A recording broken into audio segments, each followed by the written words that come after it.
Hey, y'all, and welcome to This Is Nothing New, the podcast where we drop the trends, get back to the basics, and uncover those lessons hiding in everyday life. I'm your host, Michelle Gruning, and I'm curious, have you ever set a goal so massive that you had no idea where to start? That was kind of my experience when I decided to climb Mount Kilimanjaro. Now, climbing Mount Kilimanjaro, which I will affectionately call Kili moving forward, was not something I ever had on my bucket list or as part of my lifelong goals. It was something I knew existed in a beautiful country called Tanzania, but it was never something I really had in my sights until a very good friend came up to me and asked me one day, would you and Danny, my husband, would you and Danny be interested in climbing Mount Kilimanjaro with me? And my immediate full body gut response was, yeah, absolutely. When are we going? That is as much thought as I put into this massive goal. But it was something that I just felt so deeply that I knew it was my next big challenge. And so after I told Danny, hey, I signed you up to climb the tallest freestanding mountain in the world, he was on board, by the way. We kind of had this moment where we're like, oh shit, okay, we're committing to this. We're putting quite a lot of money into this process. Oh, where do we start? And that's one of the things that comes with these really massive goals that we set is the outcome is clear, but then we don't know how to get there. So for us, I just brought it back to what can I do right now today? How can I start? And that is where our training began. And it wasn't just a physical body training. It was mental because Kili is as much a mental challenge as it is a physical challenge. And so the actual physical training was going great. We had our training schedule planned out. We were climbing for elevation some days, distance for others. We weighted down our packs on others. We had the momentum. We were motivated to continue to get out there for those training hikes every weekend, super locked into our physical preparation.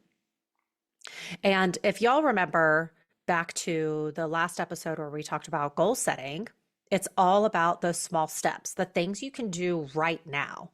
Because I was super clear on what the main goal was to summit Kili. But just having the goal set doesn't get me any closer to it. So now we were doing the work. We were doing the work of the training. And we were rocking it. We were about 6 months out, really locked into our program. And then we both got COVID. And essentially were benched for 2 weeks. That is like the last thing that you want to happen when you are training for a massive goal. Even if it's not a physical goal, it could be anything. When you get sick, which is something that of course can always happen, but it's not something we're ever necessarily prepared for, it can be a really big hit on your mindset, on your motivation, on your optimism. And it took a toll on me. It was around this time that my mental training was really tested. Because after I got sick, I started to slide into this mindset of what some people would call negative visualization. Essentially, what I was doing was visualizing myself failing. I was asking myself, what if I get sick on the mountain? What if I get altitude sickness? What if I'm not strong enough?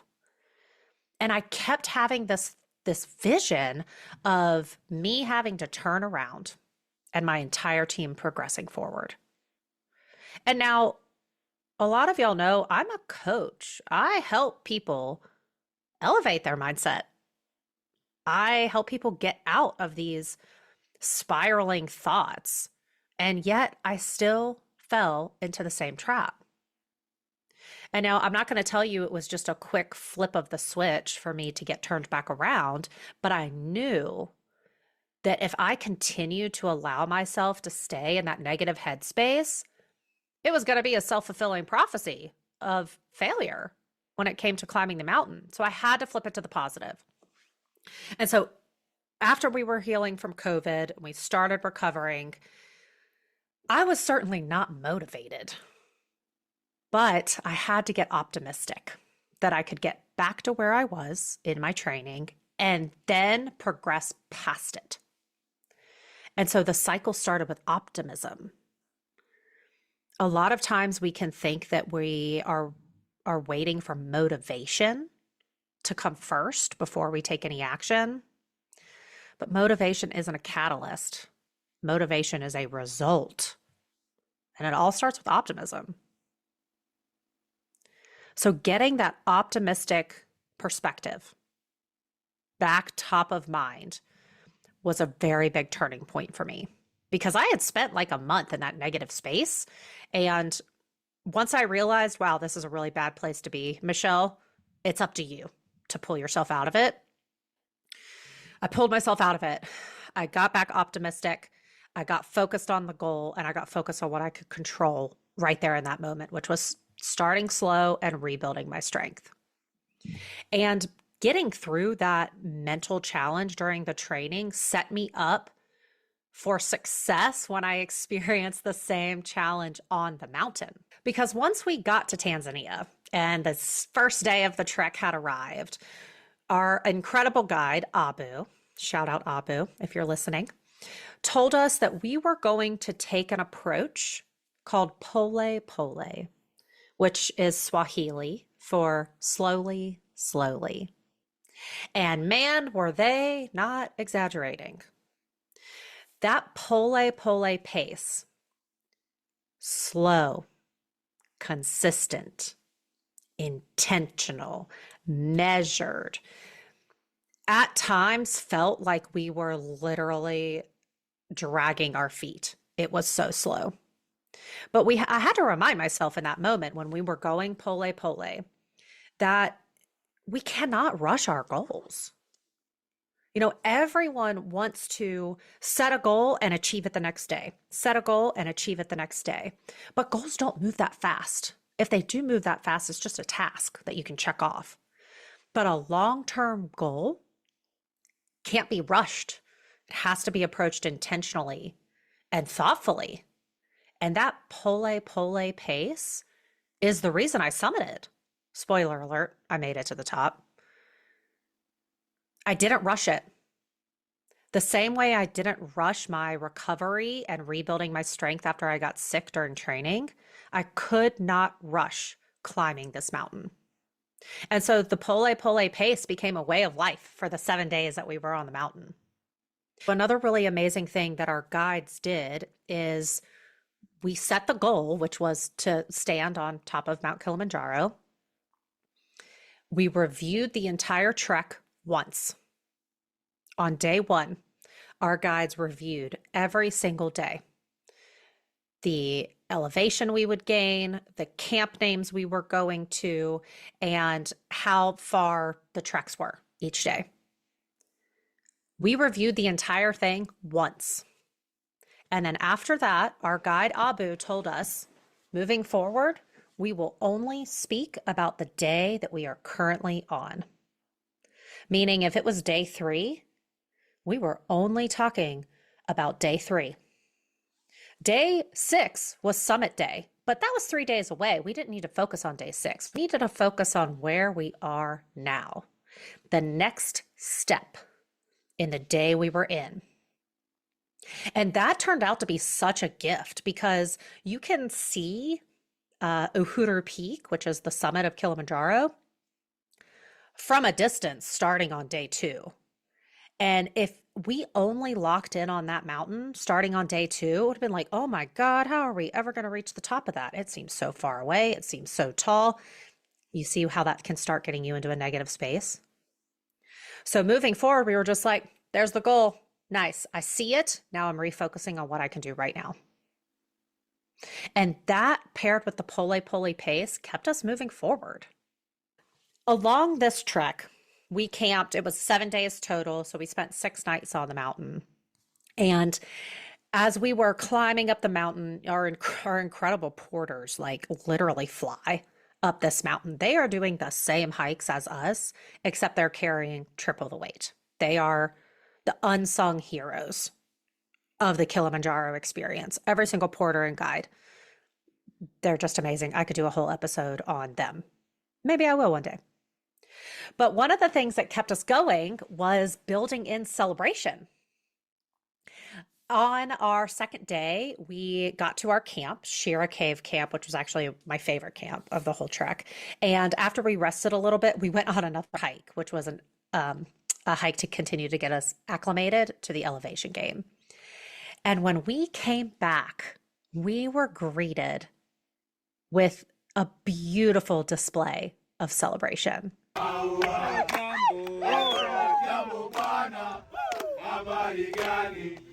Nzuri sana wageni wakaribishwa Kilimanjaro, hakuna matata, tembea pole pole, hakuna matata, na unywe maji mengi, hakuna matata. That was our team of 24 porters and guides that welcomed us back to camp by singing these incredible songs in Swahili. And that clip was specifically from the Kilimanjaro song, which talks about all of the camps along the way and how to keep focused and to do it with love.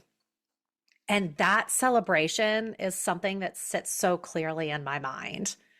And it was a reminder that even though we were on day 2, we could still celebrate our progress. That's where the benchmarks and the checkpoints come into such a high level of importance when we're working towards our goals. Not only are we reaching those benchmarks, but we're celebrating them. We are celebrating that progress every time we reach a milestone. It's about loving the process and enjoying the journey.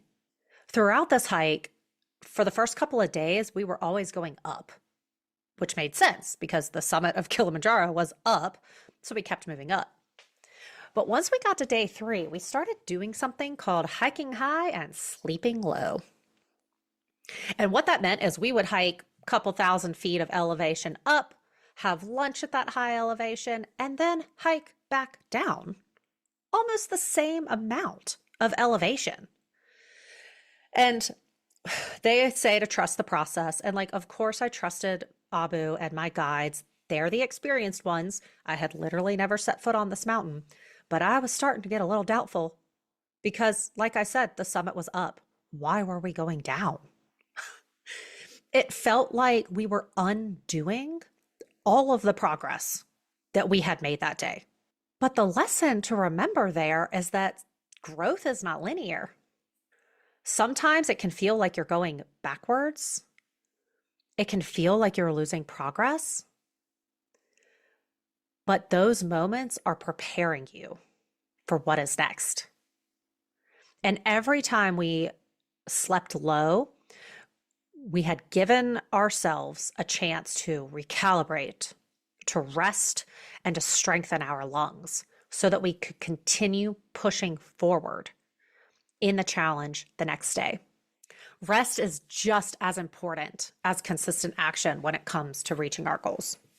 If you don't rest along the way, you're going to burn yourself out. You're going to get stuck in the hustle cycle, and we're going to lose enjoyment of the process. So that rest, that sleeping low, was such an imperative part of the process. Now, we went to Tanzania in their alleged dry season. But as we arrived at camp, which was on day 4, the camp we spent the night at, there was a storm brewing on the summit of Kilimanjaro. And we could see it, but remember, we were only focused on the day we were in. So we were trying not to worry about the storm on the summit because summit day was 2 days away. So we were staying locked in. But that night, as Danny and I got snuggled into our tent, we were sitting there trying to fall asleep. and failing because that storm that was on that peak was creating massive gusts of wind. And if you have ever tried to sleep in a tent when it's windy, you know that that's basically impossible. So as we're laying there trying to go to sleep, we hear a massive tear of fabric.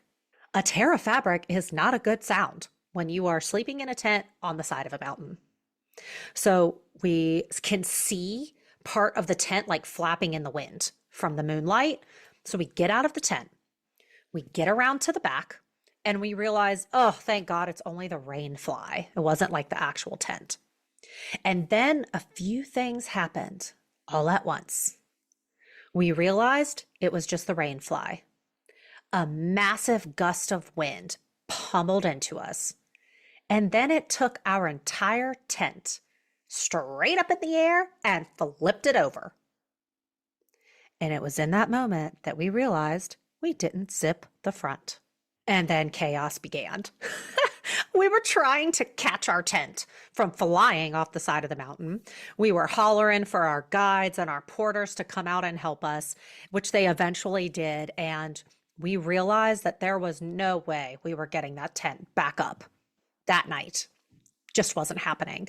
So they took all of our stuff out of the tent, and we got to bunk with our teammates, Kim and Katie, for the night. So 4 people, 4 90-liter duffel bags, 4 day packs, 4 bodies in one tent for the night.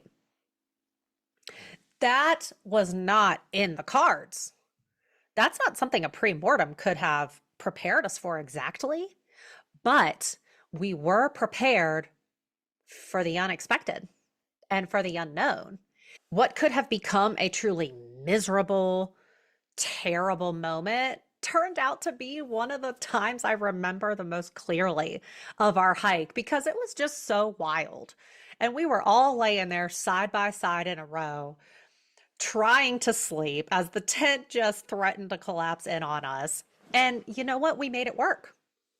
That was one of those challenges where we could choose our attitude. And we chose the attitude of humor, of relief that we actually had a place to sleep that night. And we chose to just chalk it up to Mount Kilimanjaro doing whatever she pleases. And she was creating quite a storm. That turned out to be only one of the few major challenges that we would be experiencing in the next couple of days, because that wind never got softer. It only increased in strength. So the next day when we arrived to base camp, our rain fly was taped to our tent with questionable efficacy. Our everything was covered in dirt. My optimism was starting to wane just a little bit. And because we were only one day from the summit, I was like, you know what? Screw it. I'm starting to think about that final goal. I am starting to think about the summit. So we got, maybe a few hours of sleep before our wake up call at midnight so that we could reach the summit for around sunrise. And as the wind continued to climb in strength and the air temperature continued to drop, we were sitting there kind of getting our morning briefing and getting our vitals checked and making sure we were all feeling strong to get to the summit. Our guide Abu comes in and we're like, okay, great. Abu's going to give us some encouragement. He's going to tell us like, it's okay. It'll go down. He comes in and he says, I'm not going to lie to you. This is terrible. Just terrible. Which is like the perfect pump up speech that you need before you embark on like the next 12 hours of grueling physical exertion. But there was a bit of like relief to his honesty, because after he said like the conditions were really terrible, he reminded us that we were all strong and we would achieve our dream of standing on Uhuru Peak. And so we got ourselves together. We got in a huddle, kind of like a pre-game huddle, and we were swaying back and forth. We were chanting this this chant that was nonstop to the top, nonstop to the top, that our guides were leading us in. So we got ourselves pumped, which was funny because we got ourselves really like high energized, and then we hit that pole pole pace. I'm not complaining about pole pole. It was literally the only way we reached the top. But as we started climbing, all of these things that we could have never prepared for started hitting us. The wind gusts were stronger. I think they were like 60 or 70-mile-an-hour wind gusts. They were strong enough to literally move me sideways on the side of the mountain. As we continued climbing, the icy rain or the sleet, I don't know, whichever one it is, I don't know the difference, started. And it was time to lock in. Because within maybe an hour, we were completely drenched. Thankfully, we had rain and waterproof Gore-Tex layers on, but still, we were wet, and the temperature kept dropping. And we know what happens to water when it gets colder. It turns to ice. There was a layer of ice on my right side of my body because that's the direction the wind was hitting me. And so as we were climbing, I had to think back to my preparation and to my training. And I had to figure out what was going to keep me moving forward. And throughout the Kilimanjaro hike, some mantras started coming to mind for me. And I'm not usually a words of affirmation kind of gal, but these mantras appeared in the moments that I needed them most. And I repeated them on summit night. Those mantras of, I am strong, I am capable, I am prepared, I am relentless, and I will summit. Over and over and over, I said those words out loud because it was so windy and loud, nobody could hear me anyways. And I kept pushing forward. I was so locked into those mantras that I got into a deep flow state. So much so that when we took our first break, somebody asked how long we had been hiking, and I immediately thought, oh, why did you ask that? I don't want to know. I'm sure it's only been like 2 hours. Abu said, we've been hiking for 5.5 hours. We only have a few more to go. My first thought was, did I black out? Is the altitude starting to affect me? Because I lost over 3 hours of conscious memory. But I was so locked into my flow state. I was so focused on the ultimate goal, but was locked into what I could control in that moment, which was my next step, the words I said to myself, the focus that I gave, the effort, and my forward motion. A few hours later, we were standing just a few hundred feet from the summit. We reached this place called Stella Point. And the doubt started flooding in. And I didn't tell anybody that I was doubting myself because everyone else had their own burdens they were carrying. I wasn't going to put my doubt on somebody else to carry. So when our guide Abu came and sat down next to me while we were at Stella Point, and he said, Michelle, are you feeling strong enough to make it to Uhuru Peak? I tapped on my best smile and said, yep, let's do this. And forward we went. About an hour later, I was standing on top of Mount Kilimanjaro with my entire team. We had made it to Uhuru Peak, 19,341 feet, y'all. And as I was training for this, I saw so many people's summit pictures of beautiful bluebird skies. They could see the glaciers and the ash pits, and sometimes even the curvature of the earth. They had massive smiles on their face, and I was wondering what our summit would be like. We arrived to the peak, couldn't see a damn thing. We were literally inside of a cloud. There was so much ice on the sign that's at the summit that you couldn't even read it. The wind was so strong that it had blown, they almost looked like pennant flags, blown sections of ice that they were sticking off the side of the sign. That's how cold it was and how strong the wind was. But we got to that peak. I shed some tears that quickly froze to the side of my face. We shared some special moments together, celebrating this massive goal that we had just achieved. We took all of our pictures. And then about 15 minutes later, we said, all right, y'all ready to go? I had spent a year preparing for that moment, and it was over almost as soon as it began. And that could have been super disappointing if the summit was the whole point.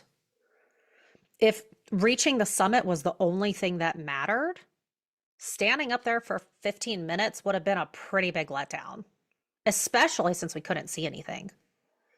But I had to remind myself of the goal.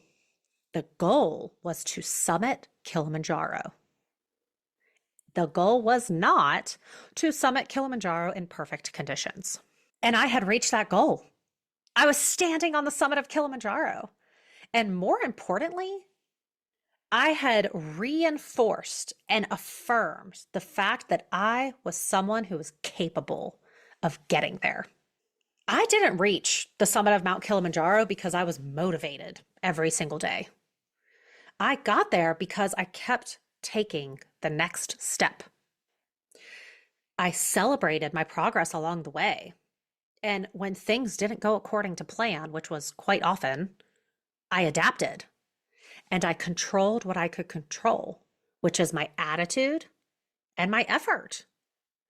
And I chose to continue to lean into the adventure of the whole thing instead of letting those challenges take me down. And so whatever mountain you are facing right now, whether you're in a mental slump or you're facing an unexpected storm, or it feels like you're going backwards, remember, pole, pole, slowly, slowly.